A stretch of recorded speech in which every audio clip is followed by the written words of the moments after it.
Okay, let's talk about how to unload the handgun now.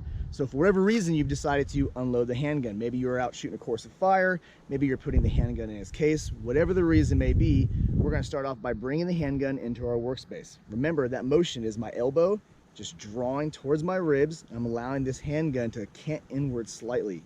From here, I'm gonna press the magazine release and remove the magazine. At that point, I'll simply store it back on my belt. Now, this was addressed earlier. I have a round in the chamber still. So if I do this, I've now flagged the person to my left side if there is one there.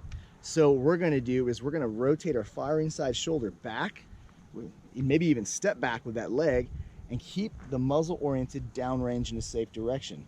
Now from here, I can apply upward pressure on this slide lock as I draw the slide to the rear. The round has fallen free.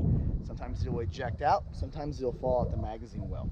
Okay, now that the weapon is unloaded, we're gonna verify so by tilting down and looking at the chamber to make sure there's not a round inside the chamber, and then we're gonna tilt it up and look down inside the magazine well to make sure you don't have a magazine in the gun.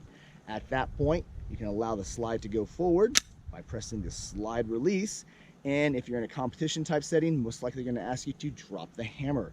To drop the hammer, you're gonna keep it pointing in a safe direction, and you're going to press the trigger, all right?